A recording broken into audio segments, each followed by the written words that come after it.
प्रणाम आचार्य जी।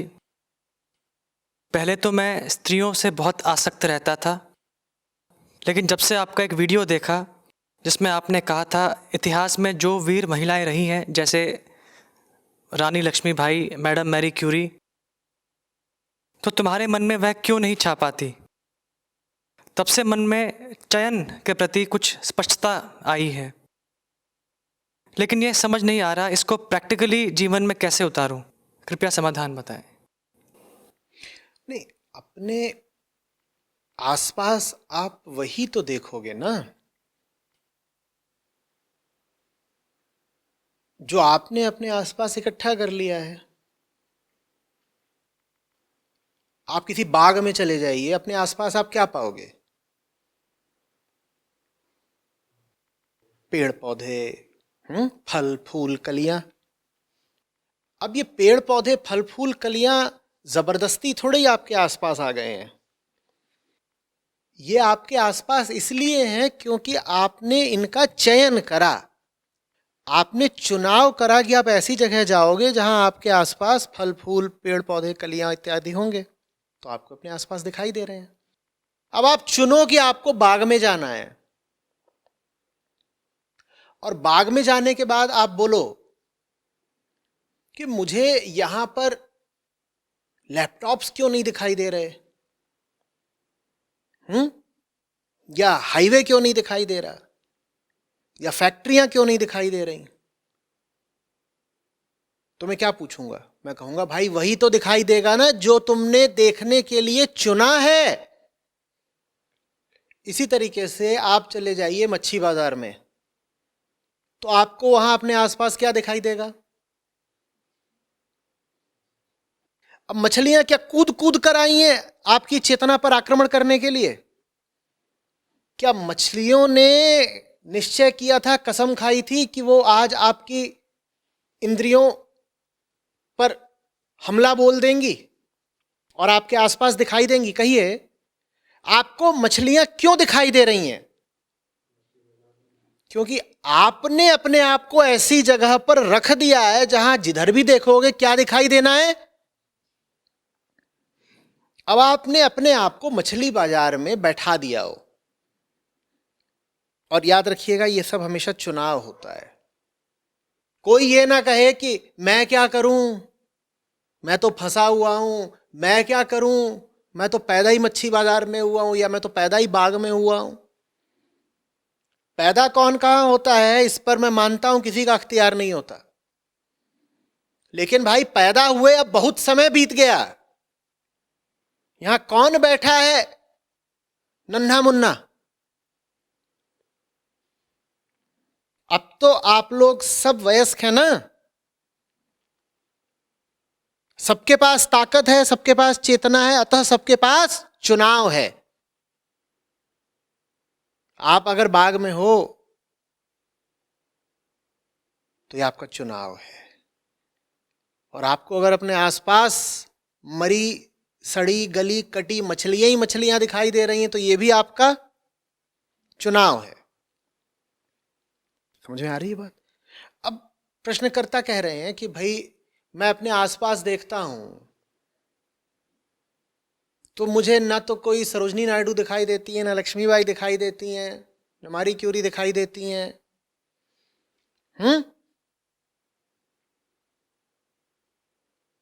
तो मैं क्या निष्कर्ष बताऊं?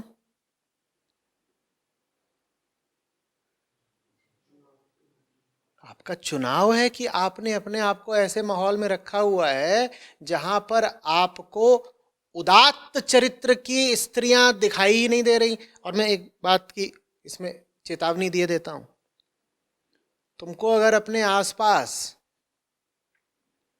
ऊंची महिलाएं नहीं दिखाई दे रही तो ज्यादा संभावना इस बात की है कि तुम्हें अपने आसपास ऊंचे पुरुष भी नहीं दिखाई दे रहे होंगे।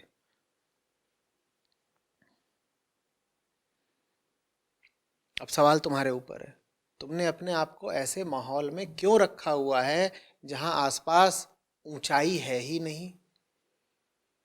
देखो, इंसान के भीतर कुछ ऐसा बैठा है जो बौना रहना स्वीकार नहीं कर पाता। हमारे भीतर कुछ ऐसा बैठा है जिसको विस्तार चाहिए, जिसको विराट चाहिए, जिसको अनंतता ही चाहिए। विस्तार कहना भी जैसे छोटी बात हो गई, जो किसी सीमा में बंधने को राजी नहीं होता। जिसको तुम बहुत वृहद सीमा भी दे दोगे तो वो तो भी कहता है बात नहीं बनी, बात नहीं बनी, ये भी ठीक नहीं है, कुछ और। अब वो जो ऐसा तत्व है भीतर जो कोई सीमा नहीं मानता, उसको तुम एकदम ही संकुचित सीमा दे दो तो बताओ उसको कैसा लग रहा होगा, कैसा लग रहा होगा, कैसे जी रहा होगा, बोलो। मजा तो नहीं आ रहा होगा ना। कब नहीं आ रहा होगा मजा? हरिद्वार को, शनिवार की शाम को, कब नहीं आ रहा होगा मजा? अरे यही तो मैं पूछा करता हूं, भैया जी कैसे लेते हो?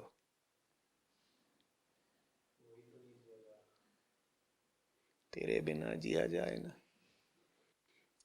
ये जो वो है ना जिसके बिना जिया जाए ना,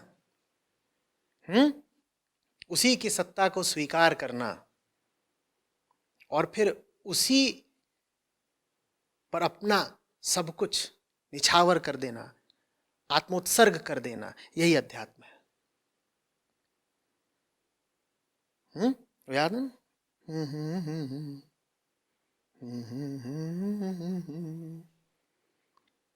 फिल्में तो हमारी सबको औरत मर्द का खेल बना देती हैं, पर गाना बहुत दूर का है, बहुत दूर का है।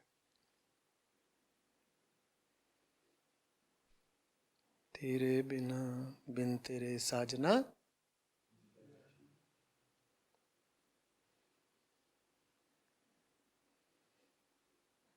ये जो साजना है ना, इसी की तलाश धर्म ने करी है। धर्म को नाम तुम्हें जो देना है दे लो, इस्लाम बोल दो, सनातन धर्म बोल दो, जो नाम देना है दे दो।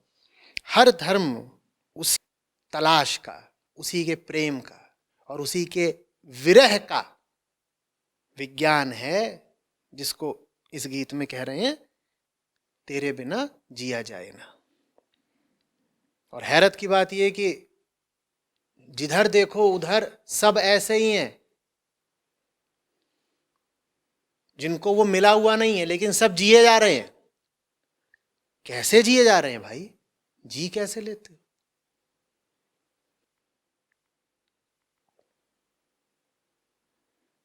वहां तो कहा जा रहा है बिन तेरे तेरे बिन साजना, सांस में सांस आए ना। सांस कैसे ले लेते हो? दिल कैसे धड़क लेता है?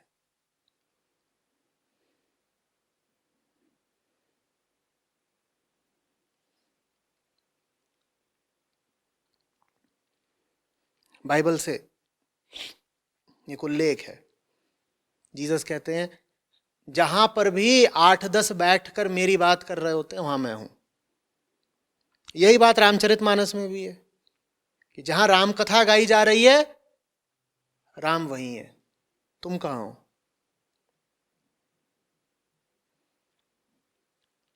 वो जो है जिसकी तलाश हर जीव को है, उसको खोजने के लिए कहीं और नहीं जाना पड़ता, कोई और दुनिया, कोई और लोक नहीं है।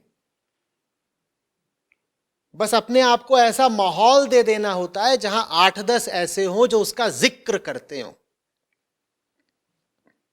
सूफी परंपरा में जिक्र का बड़ा महत्व है। जिक्र कहते हैं जिक्र होना चाहिए। तुम किन लोगों के बीच रहते हो जो कभी जिक्र करते ही नहीं? अरे जी कैसे लेते हो? मरी जाओ। हम पूरी तरह मरते भी तो नहीं, हम इंतजार करते हैं शारीरिक मृत्यु का। अध्यात्म कहता है इससे पहले कि शारीरिक मृत्यु आए तुम अपने भीतर की बीमारी को मार दो। इसीलिए जानने वालों ने कभी कभी अध्यात्म को महामृत्यु भी कहा है। कहा छोटी मौत कौन सी है? छोटी मौत वो है जो तुमको यमराज देते हैं, हमारे दोस्त भैंसे वाले, वो छोटी मौत देते हैं। कह रहे बड़ी मौत वो है जो तुम खुद अपने आप को देते हो, बड़े यत्न से अपने आप को मौत देते हो। किसको मारते हो तुम? अपने भीतर की बीमारी को। उस बीमारी के लिए शास्त्रीय नाम क्या है? अहम। एक बीमारी बैठी है भीतर, उसको मार दो, फिर स्वस्थ हो गए। बिल्कुल। मुद्दे पे वापस आते हैं। तो तुमने कहा कि अपने आसपास देखते हो तो ऐसी महिलाएं तो दिखाई देती हैं जो कामना का विषय हो सकती हैं, लेकिन ऐसी महिलाएं नहीं दिखाई देती हैं कि जिनकी संगत में मन बिल्कुल आनंदमग्न हो जाए। जिनको छुएं तो हम पवित्र हो जाएं, ऐसी स्त्रियां कहीं दिखाई नहीं देती। वो तभी दिखाई देंगी जब तुम सर्वप्रथम ऐसों की संगत करोगे जो जिक्र करते हो। और उसका जिक्र जरूरी नहीं है कि पुराने ढर्राबद्ध तरीकों से ही किया जाता हो, कि 10 लोग बैठ करके चौपाइयां गा रहे हैं वगैरह वगैरह, तो ही उसका जिक्र है। अगर वैज्ञानिकों का एक समुदाय है जो दिन रात बिल्कुल एकाग्र हो करके अंतरिक्ष को ही तलाशते रहते हैं, तो वो भी एक तरीके से सच्चाई को ही तलाश रहे हैं, अपने सीमित तरीके से, पर तलाश वो भी सच्चाई को रहे हैं। इनके बीच भी अगर पहुंच जाओगे तो बहुत संभव है कि तुमको बहुत ऊंचे व्यक्तित्वों का सानिध्य मिल जाए, बहुत ऊंचे लोगों की संगत मिल जाए। और जब मैं कह रहा हूं ऊंचे लोग, तो उसमें पुरुष भी शामिल हैं और स्त्रियां भी। पर यह याद रख लेना तुम कि तुम अगर आम के बाग में घूम रहे हो तो वहां तो तुमको शेरनी मिलने से रही, बंदरिया जरूर मिल जाएगी। अगर तुम ऐसे हो जिसकी आंखों को आम का ही चटक, पीलापन और हरापन बहुत भाता है, और जिसकी जुबान को अमियों के खट्टेपन की, खट्टी खट्टी खटास वाली अमियां और पके आमों के मीठेपन की आदत लग गई है, तो शेरनी कभी तुम्हारी जिंदगी में आने से नहीं। तो चाहते हो कि जीवन में शेरनी आए, उन्हें अपनी सुरक्षा से बाहर निकल के, अपनी दीवारों से बाहर निकल के, अपने बाग बगीचों से बाहर निकल के जंगल की असुरक्षा का वर्णन करना होगा।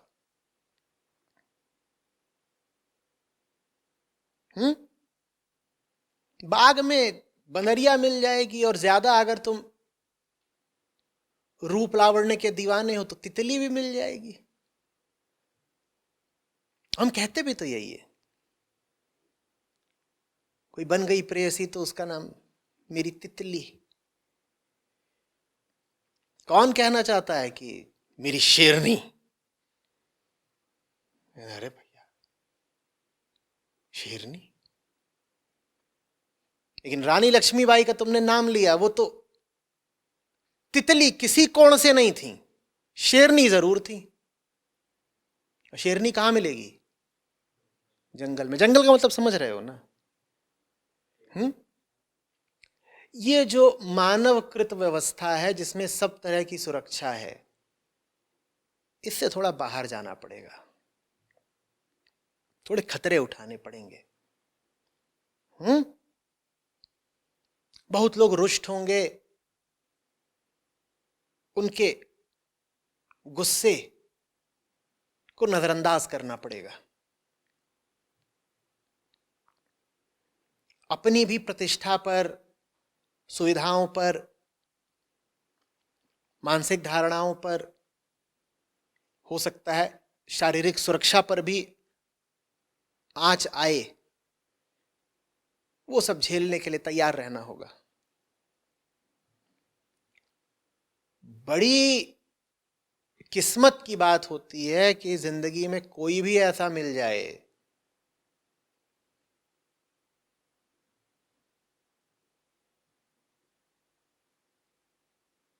जिसके साथ वाकई जिया जा सके। बहुत बहुत खुशनसीब होते हैं वो जिनको ये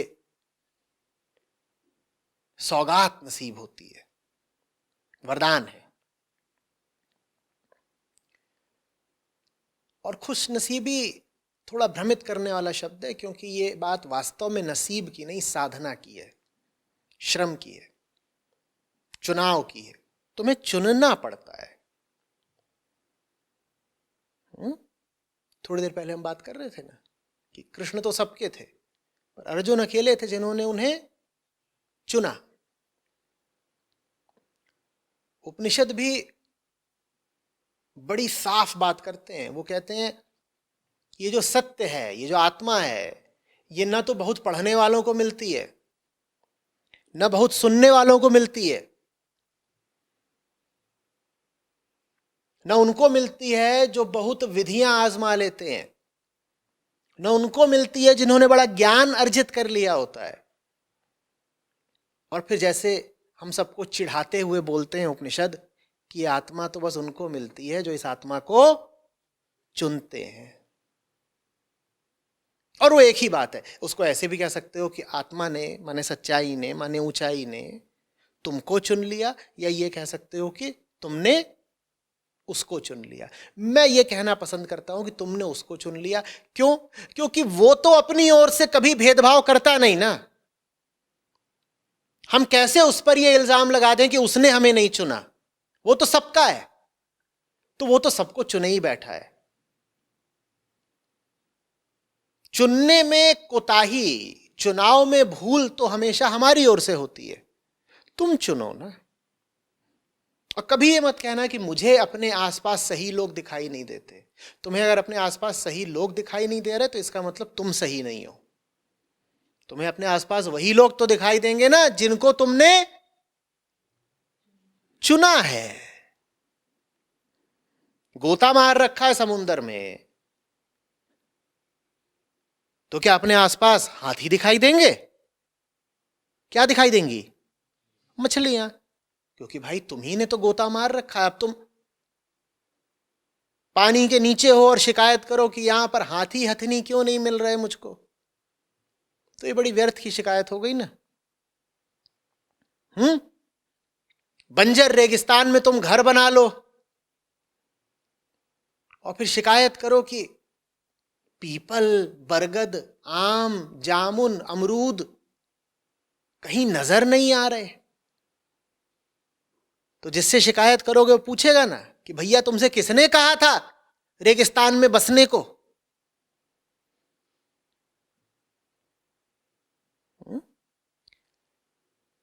किस्मत को दोष देना बड़ा सरल लगता है, बड़ा आकर्षक लगता है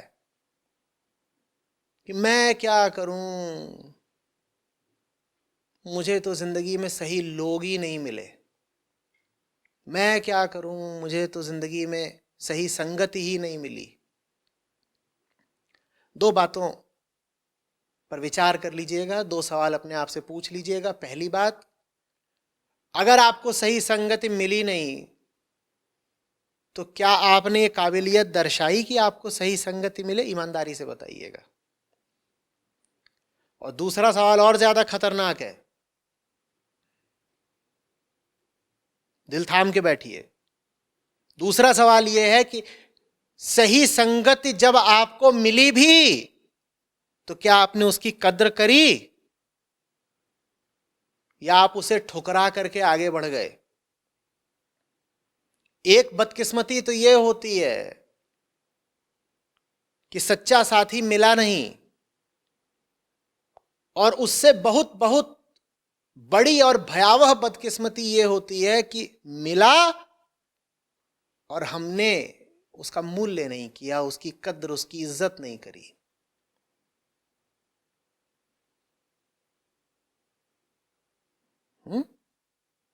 जो इन दोनों सवालों को ईमानदारी से याद रखेगा उसको सही संगति, सच्चे साथी अलग अलग तरीकों से, अलग अलग रूपों में जीवन पर्यंत उपलब्ध होते रहेंगे। शर्तें मत रखिएगा अपनी ओर से।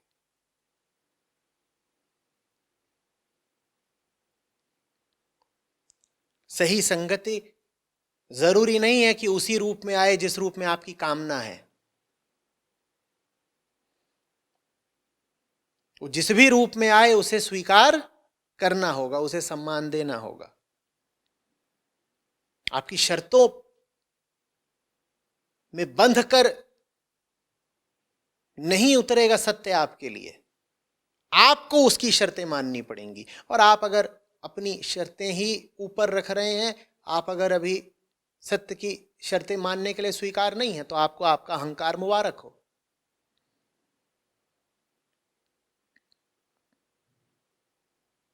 ऐश करें।